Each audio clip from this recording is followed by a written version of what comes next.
Assalamualaikum warahmatullahi wabarakatuh. Salam sejahtera bagi kita semua.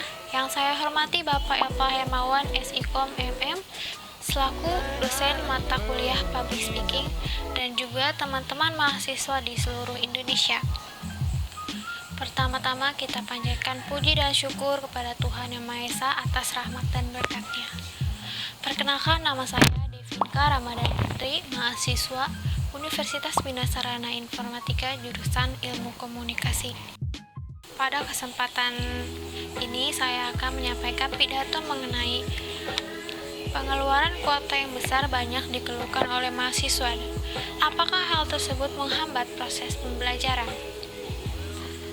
Seperti yang kita tahu, COVID-19 menyerang Indonesia pada bulan Maret 2020. Virus ini menyerang sistem pernapasan, menyebabkan infeksi paru-paru yang berat hingga kematian. Oleh sebab itu, kegiatan belajar mengajar dilakukan online untuk mencegah penyebaran COVID-19. Sejumlah perguruan tinggi di Indonesia menutup perkuliahan tatap muka langsung dan digantikan dengan kuliah online. Hal ini dilakukan karena protokol kesehatan yang mengharuskan setiap individu melakukan social dan physical distancing.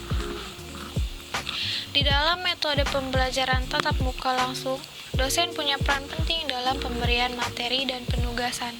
Sedangkan dalam kuliah online, teknologi yang memiliki peran penting di mana materi dan penugasan diberikan dengan menggunakan alat elektronik berupa HP atau laptop.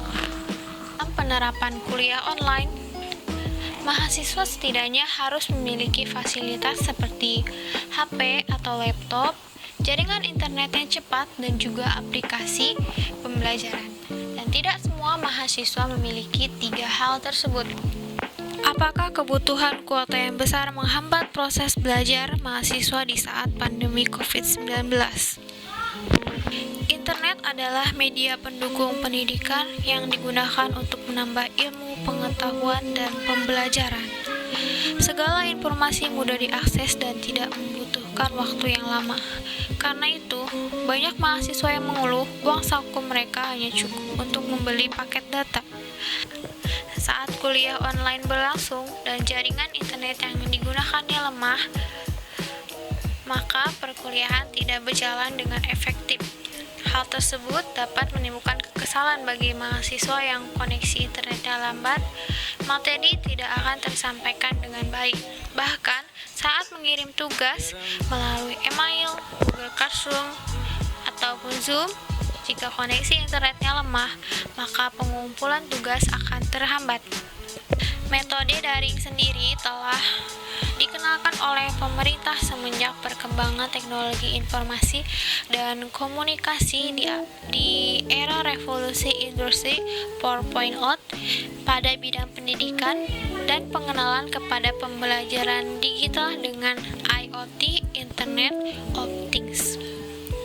Sebagai tanda hadirnya revolusi industri, maka mau tidak mau dunia pendidikan harus menemukan cara agar sistem pembelajaran tidak ketinggalan zaman.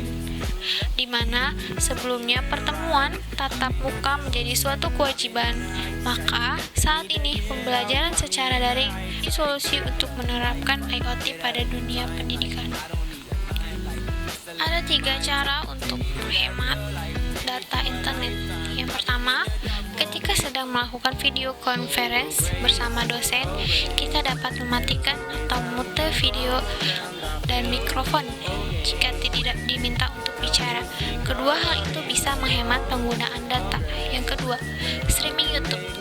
Membuka YouTube melalui HP, dan jika mau streaming video, gunakan kualitas gambar yang standar. 3. Penggunaan WhatsApp.